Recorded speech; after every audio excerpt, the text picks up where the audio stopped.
Permata TV YouTube Indonesia dengan bangga mempersembahkan sebuah storytelling kekinian abad ini, diangkat dari karya besar Esa Mintarja yang sangat populer di masanya, berlatar belakang kisah tanah Jawa masa lampau, tepatnya di penghujung kejayaan kerajaan tanah Jawa, dengan judul Kisah Api di Bukit Menoreh.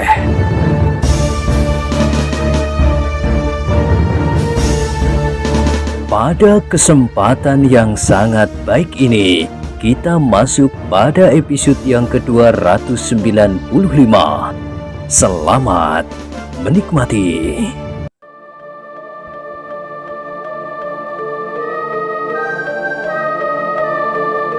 Pada episode sebelumnya telah diceritakan, Ki Arkopati menggelengkan kepalanya. Ia sendiri ingin memecahkan teka-teki itu, tetapi ia belum menemukan suatu keyakinan. Ketika ia melihat gambar di pergelangan tangan orang tua itu, ia mengharap bahwa ia tidak akan dapat mengelak lagi. Tetapi ternyata orang tua itu masih tetap menggelengkan kepalanya. Namun meskipun demikian, ia condong pada anggapan sebenarnya lah laki-laki tua itu adalah salah seorang murid Empu Wintujati yang pernah ditemuinya di masa mudanya. Tetapi sudah terlampau lama dan pertemuan itu benar-benar hanya sekilas saja.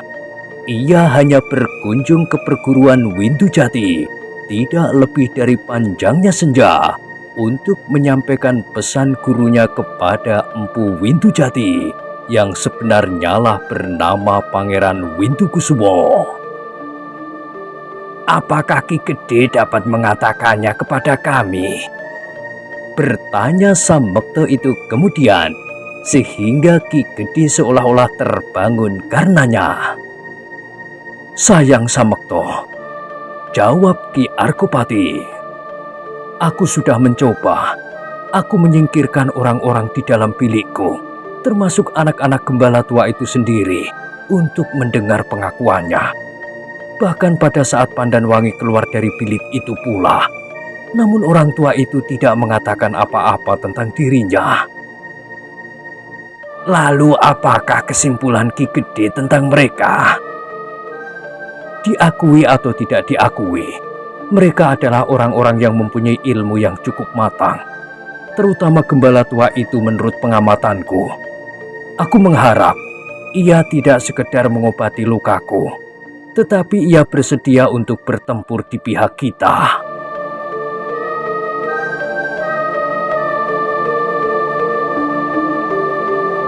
Wrahasta mengerutkan keningnya, tetapi ia tidak mengucapkan sepatah kata pun. "Apakah Ki Gede sudah mengatakannya?" Ki Gede menggelengkan kepalanya. "Belum. Aku belum mengatakannya dengan tegas, tetapi aku kira mereka telah menangkap maksudku." Samekto mengangguk-anggukkan kepalanya dan ia mendengar Ki Gede berkata, "Panggil mereka sebelum senja menjadi gelap. Kita tidak dapat memastikan apa yang akan terjadi malam ini. Aku kira Ki Tambakwedi tidak akan terlampau bodoh untuk menunggu sampai waktu yang dikatakannya. Tetapi aku kira juga belum malam ini. Meskipun demikian, semua persiapan harus dimatangkan, supaya kita tidak terjebak oleh perhitungan kita sendiri yang salah." "Baik Ki Gede. Aku sendiri telah merasa jauh lebih baik. Dalam keadaan yang memaksa, aku sudah dapat menghadapi Ki Tambakwedi setelah aku mendapatkan pengobatan khusus ini." "Tetapi jangan Ki Gede, masih terlampau berbahaya." "Ya, mungkin begitu. Dan sekarang panggil orang-orang itu kemari." Samekto dan Wrahasta pun kemudian meninggalkan bilik itu dan memanggil gembala tua itu bersama kedua anak-anaknya. Kepada mereka bertiga, Ki Arkopati berkata terus terang bahwa ia menginginkan bantuan mereka di peperangan. Aku tahu kalian tidak berkepentingan langsung dengan peperangan ini, tetapi aku tahu juga bahwa kalian telah menempatkan diri kalian dalam suatu pendirian. Berkata Ki Arkopati, gembala tua itu tidak segera menjawab. Persoalan kalian mungkin adalah persoalan pribadi dengan Ki Tambakwedi, atau mungkin persoalan dengan Sidanti, yang apabila tidak tumbuh api yang membakar tanah ini dan membuat aku sendiri berdiri berhadapan dengan Sidanti dan Argojoyo, mungkin kalian pun akan menghadapi aku. Ki Arkopati berhenti sejenak. Tetapi ternyata keadaan itu telah menjadi seperti ini. Laki-laki tua itu menarik nafas. Sejenak dipandanginya wajah kedua muridnya. Kemudian jawabnya, "Kami tidak berkeberatan, Ki Gede. Tetapi apakah kemampuan yang dapat kami berikan? Jangan memperkecil nilai diri sendiri. Anakmu yang bernama Gupito mampu melukai Ki Betosuro. Yang melukai adalah Angger Pandanwangi. Tetapi betapapun bodohnya Pandanwangi, namun ia dapat menilai betapa kemampuan Gupito itu." Gembala itu tidak dapat membantah lagi. Nah, apabila nanti Ki Tambakwedi akan datang, sebelum aku mampu melawannya, aku akan menyerahkan tombakku kepadamu, Kiai. Tombak lambang kekuasaan tanah perdikan Menoreh. Ki Gede, nanti dulu. Aku tidak akan menyerahkan pimpinan peperangan ini kepada Kiai. Tidak, maksudku, aku mengharap bantuan Kiai untuk menahan Ki Tambakwedi untuk kepentingan tanah ini, untuk kepentinganku. Karena sebenarnya itu adalah tanggung jawabku, betapapun keadaanku sekarang. Orang tua itu menarik nafas dalam-dalam, kemudian jawabnya, "Kalau hari ini Ki Tambakwedi datang, apa boleh buat? Hantu itu tidak boleh menyebarkan maut tanpa dapat dikekang. Kami bertiga akan mencoba mencegahnya apabila kami mampu. Tetapi kalau hantu itu datang lain kali, maka aku harap Ki Gede tampil di peperangan. Tetapi ingat, Ki Gede tidak boleh bertempur seorang melawan seorang. Ki Gede harus bersikap sebagai seorang pemimpin pasukan yang berada di dalam lingkungan pasukannya, sehingga peperangan akan melibat semua pihak. Ki Gede dapat mengumpulkan semua orang yang cukup kuat bersama Ki Gede sendiri. Di pihak lain, serahkanlah kepada kami." Ki Arkopati menarik nafas dalam-dalam. Memang seandainya Ki Tambakwedi tidak datang malam ini, maka malam berikutnya lukanya pasti sudah menjadi lebih baik. Apabila laki-laki tua itu mengobatinya dengan cara yang telah dilakukannya.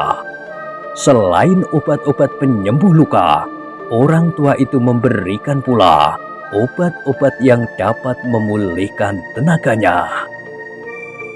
"Baiklah," berkata Ki Arkopati, "hanya selama aku belum mampu sama sekali untuk turun ke peperangan. Aku bersedia, Ki Gede." Orang tua itu berhenti sejenak.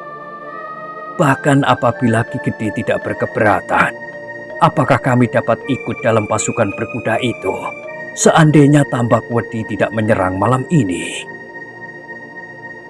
Ki Arkopati mengerutkan keningnya. "Apakah maksud Kiai?" "Seperti biasanya, bukankah Ki Gede melepaskan sepasukan berkuda itu?" Ki Arkopati tidak menjawab, tetapi diamatinya saja gembala tua itu. Untuk sejenak saja, Ki Arkopati tidak segera dapat mengerti arah pembicaraan orang tua itu.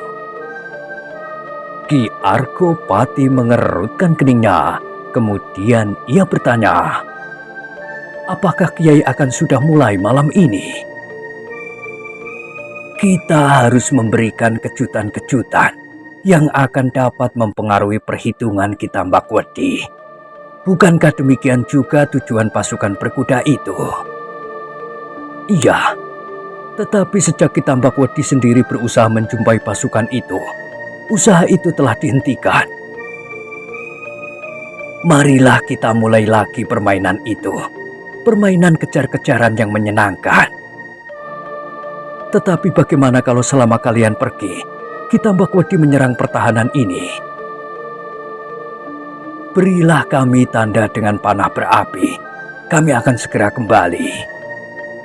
Apakah Kiai tidak akan pergi terlampau jauh? Apabila kami belum yakin bahwa pasukan Kitambak Wedi tidak bersiap untuk menyerang, kami tidak akan pergi terlampau jauh.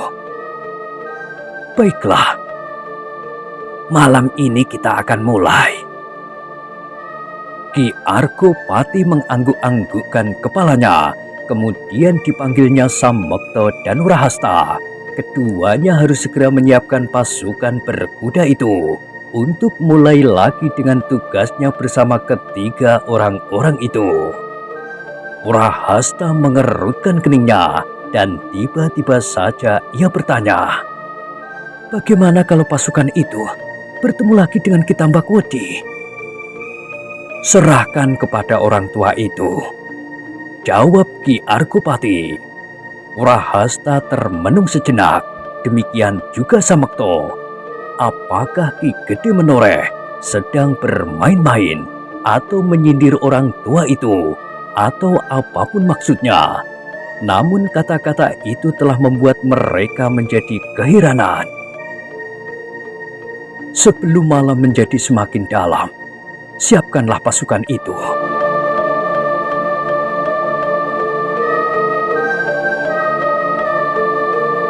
Samekto dan Wrahasta segera meninggalkan bilik itu dengan teka-teki di dalam kepala masing-masing. Ia percaya bahwa ketiga orang itu bukanlah gembala kebanyakan. Tetapi apakah mereka dapat bertanggung jawab apabila mereka bertemu dengan Kitambak Wedi? Tetapi hal itu pun tidak mustahil. Semua dapat terjadi pada orang yang penuh dengan rahasia itu. Bahkan penilaian Wrahasta atas kedua anak-anak muda itu pun harus dipertimbangkannya lagi. Namun dengan demikian perasaan cemburunya semakin lama justru semakin tajam menusuk jantungnya. Apalagi agaknya tanggapan Ki Argopati atas ketiga orang itu terlampau baik. Meskipun demikian, Wrahasta masih menahan semua perasaannya di dalam dadanya. Ia masih harus berusaha menyesuaikan diri dengan keadaan. Apalagi pada saat ketegangan menjadi semakin memuncak, perkembangan keadaan akan dapat naik dengan cepatnya.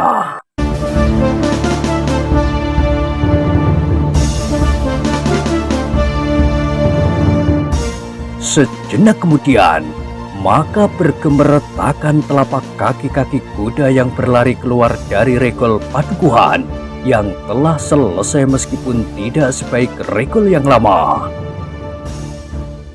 Kemanakah kita akan pergi, Kiai? Bertanya pemimpin pasukan berkuda yang menurut pesan Samekto harus selalu berhubungan dengan gembala tua itu. Kita melintasi penjagaan Sidanti. Kita masuki beberapa patisan, dan kita berbuat sesuatu untuk membuktikan bahwa kita cukup kuat. Kemana kita mula-mula akan singgah? Ke induk padukuhan tanah perdikan ini. Pemimpin pasukan itu terkejut. Bahkan semua yang mendengar penjelasan itu pun terkejut pula. Kenapa kalian terkejut?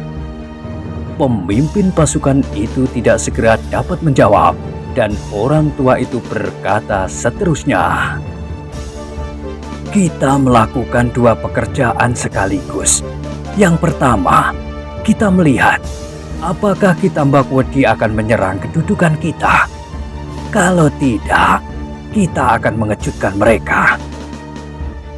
Tetapi itu pasti sangat berbahaya, Kiai.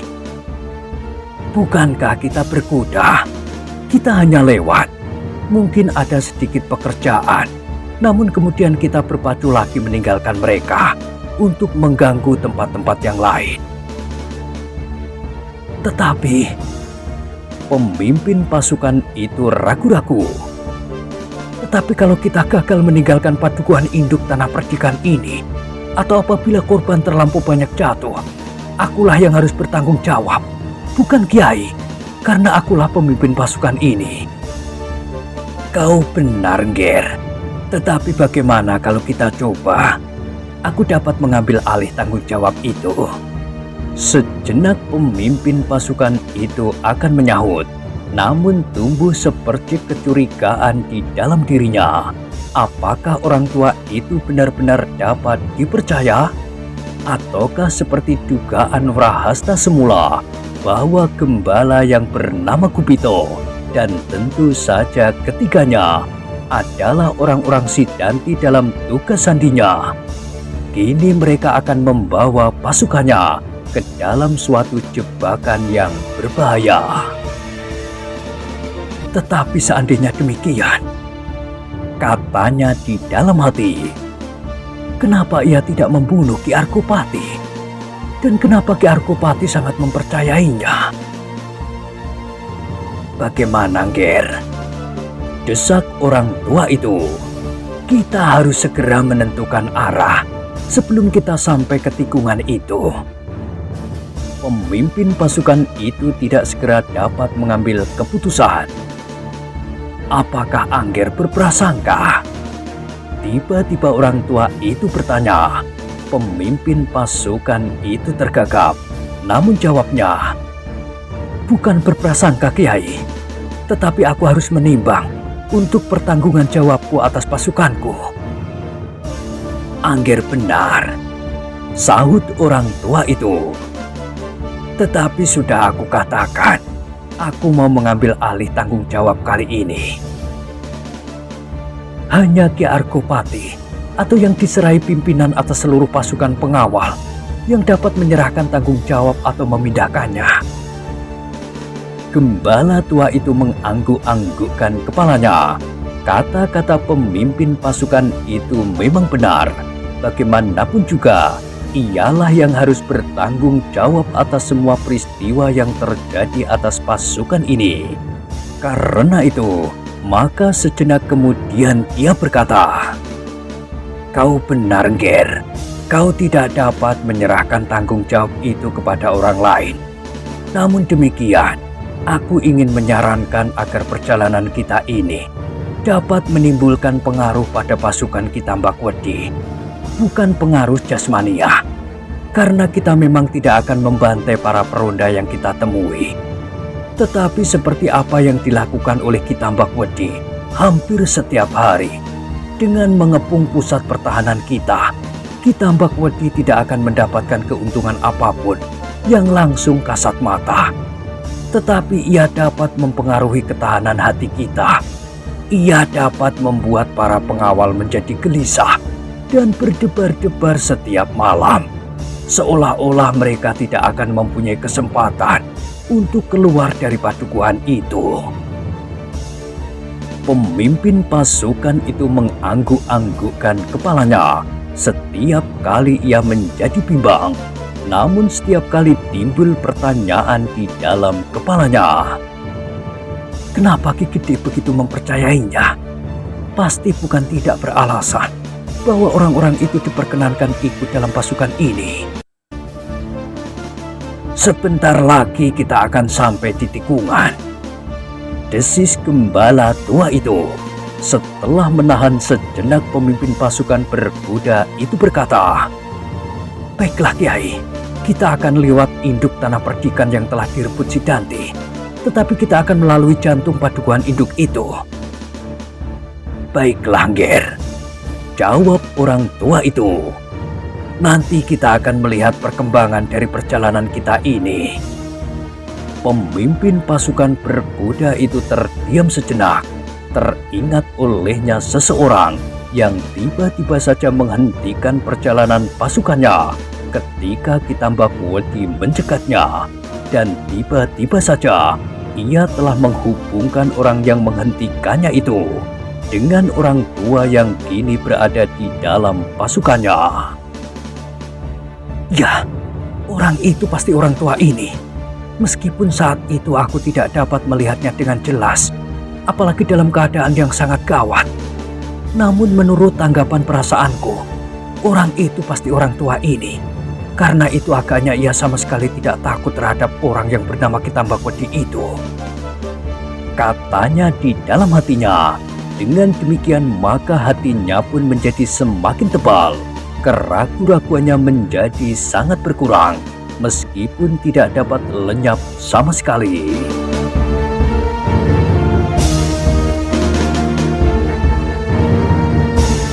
Pasukan berkuda itu pun kemudian berpacu semakin cepat di simpang jalan.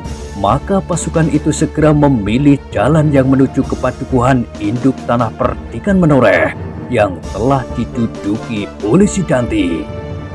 Sebelum mereka sampai ke padukuhan induk itu, maka mereka berusaha menghindari setiap penjagaan agar para peronda dan para penjaga itu tidak sempat mengirimkan tanda-tanda atau isyarat sandi.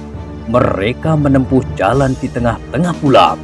Kalau sekali dua kali mereka harus melewati perondaan, maka mereka harus membuat orang-orang yang sedang bertugas itu tidak berdaya sama sekali. Dengan tiba-tiba saja mereka menyergap, mengikat mereka, kemudian menyumbat mulut mereka dengan ikat kepala masing-masing. Kepercayaan anggota-anggota pasukan berkuda kepada orang tua itu dan kedua anak-anaknya semakin lama menjadi semakin tebal. Tidak seorang pun yang mampu melawan mereka. Setiap kali mereka bertemu dengan beberapa petugas di gardu-gardu, maka dalam sekejap para petugas itu sudah tidak berdaya lagi. Mereka terpaksa membiarkan diri mereka diikat pada batang-batang pohon di pinggir jalan dan membiarkan mulut-mulut mereka itu pun disumbat. Mereka tidak akan dapat mengirimkan berita sandi, desis orang tua itu. Sejenak kemudian mereka pun telah menghadap sebuah padukuhan yang besar. Itulah padukuhan induk tanah perdikan Menoreh. Sebuah desa kecil berada di depan padukuhan induk itu. Seolah-olah pintu gerbang yang harus mereka bukakan lebih dahulu.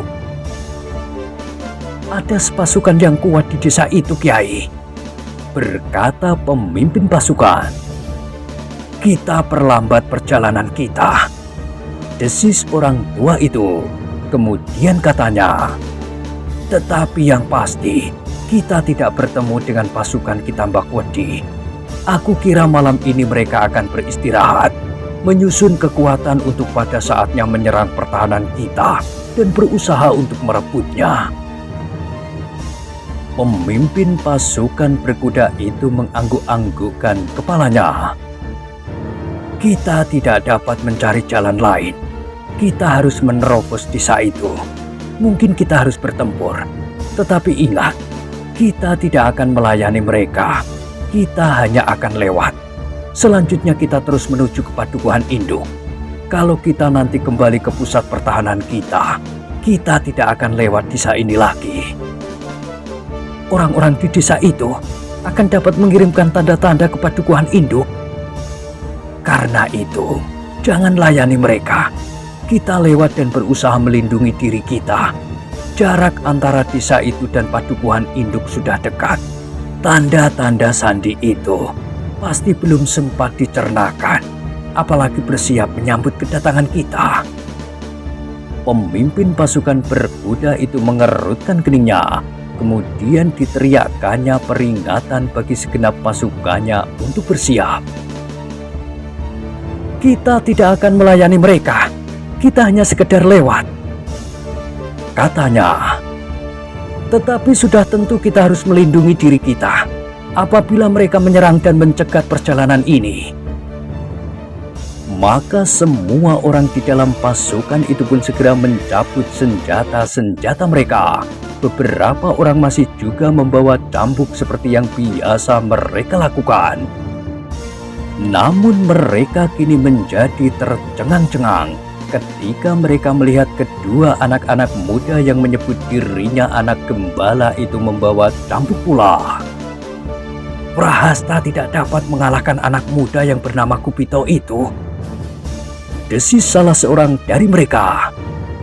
"Prahasta tidak biasa bersenjatakan cambuk seperti kita, maka kita pun merasa amat canggung dengan cambuk-cambuk itu di tangan."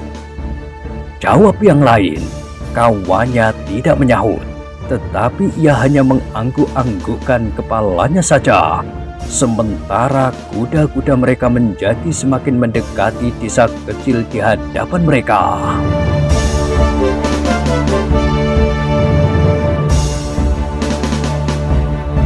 Setiap orang di dalam pasukan itu pun menjadi semakin tegang.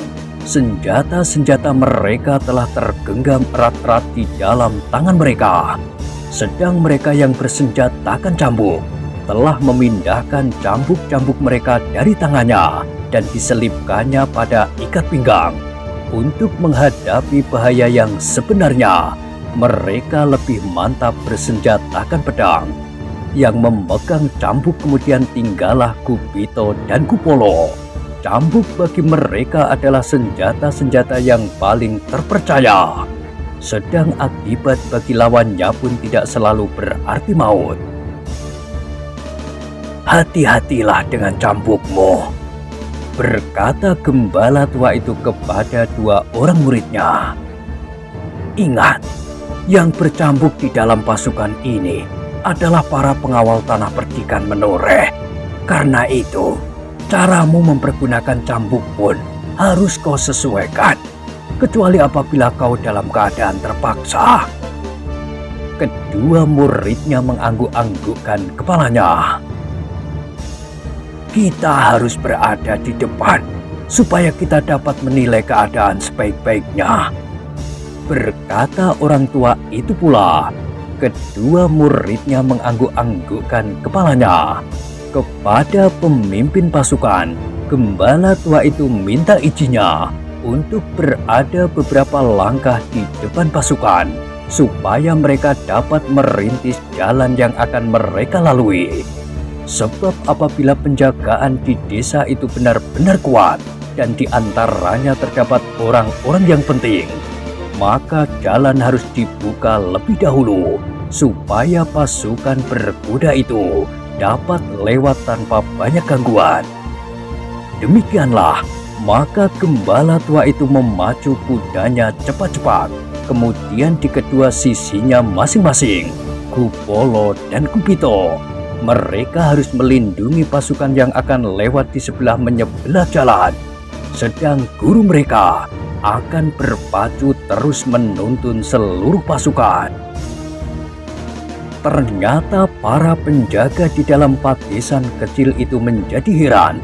Dalam keremangan malam mereka melihat sepasukan kecil orang-orang berkuda menuju ke desa mereka. "Siapakah mereka?" bertanya salah seorang dari para penjaga itu. Kawannya menggelengkan kepalanya. "Entahlah, mungkin pasukan inilah pasukan berkuda yang dibuat oleh Arkopati. Tetapi kenapa mereka langsung menuju kemari?"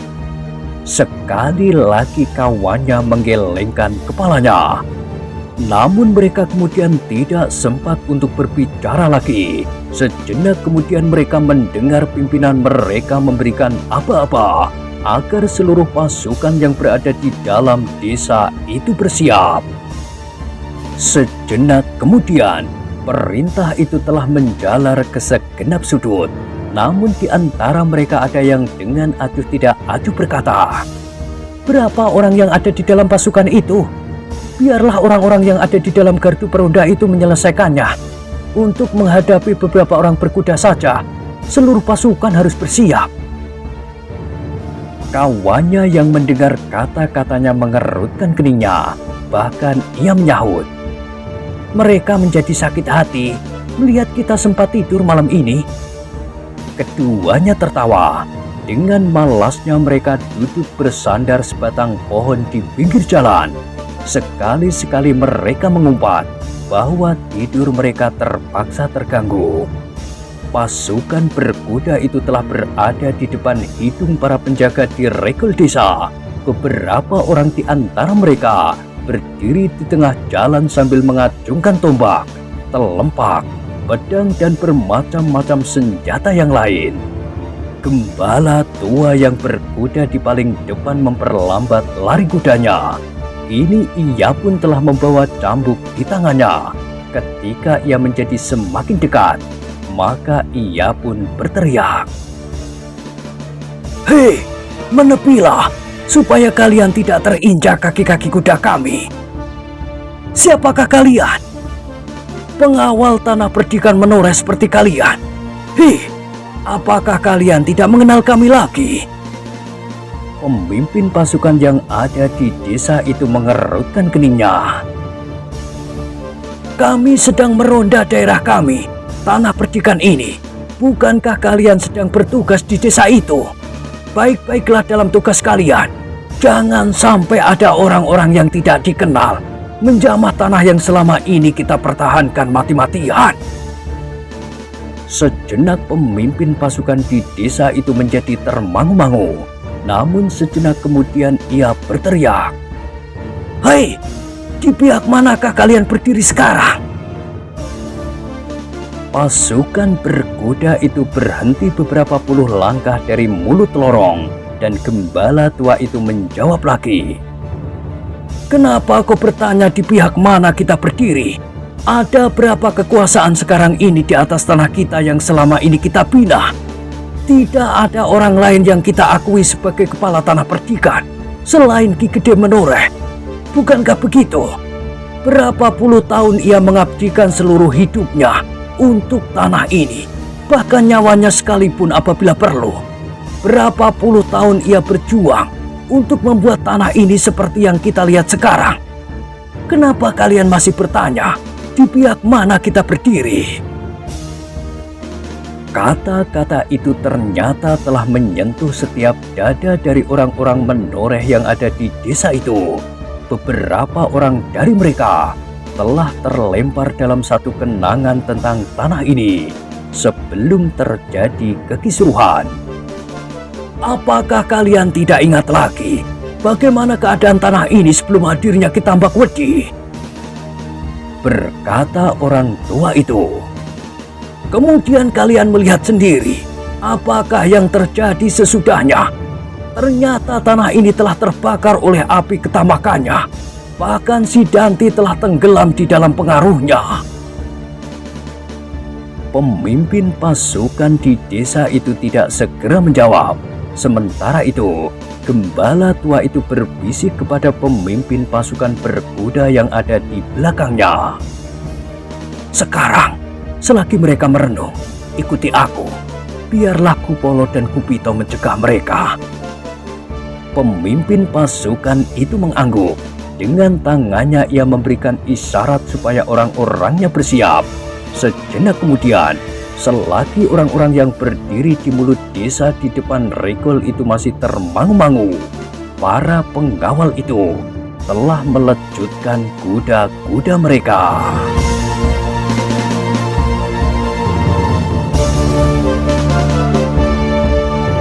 Serentak kuda-kuda itu seakan-akan meloncat menerkam mereka yang masih berdiri di tengah jalan. Kejutan itu telah menggerakkan mereka secara naluriah untuk berloncatan menepi. Ketika mereka menyadari keadaan, maka kuda-kuda itu telah benar-benar berada di hadapan mereka. "Tahan mereka!" teriak pemimpin pasukan yang berada di desa itu. Para pengawal desa itu seakan-akan terbangun dari tidur mereka. Serentak pula mereka menggerakkan senjata mereka untuk menahan orang-orang berkuda itu. Tetapi tiba-tiba mereka dikejutkan oleh ledakan cambuk di tangan Kupolo dan Kupito. Beberapa orang yang berdiri di paling depan terkejut ketika mereka menyadari diri mereka. Senjata-senjata mereka telah terlepas dari tangan. Namun para penjaga yang ada di belakang mereka segera mendesak maju dengan pedang yang teracu. Tetapi para pengawal berkuda itu pun telah siap menyambut mereka. Mereka pun telah menggenggam senjata-senjata di tangan mereka. Tetapi seperti pesan yang mereka terima, mereka tidak akan bertempur pula. Mereka hanya akan sekedar lewat sambil melindungi diri mereka. Tetapi mereka sudah pasti tidak akan dapat menghindarkan korban betapapun kecilnya. Kupolo dan Kupito yang telah mendapat pesan gurunya mewanti-wanti tidak juga dapat menghindarinya. Ujung cambuknya ternyata tidak dapat menahan diri. Ketika para penjaga itu semakin banyak menghalangi jalan mereka, maka Kupolo dan Kupito yang harus merambas jalan terpaksa menyingkirkan mereka. Cambuknya meledak semakin cepat dan keras.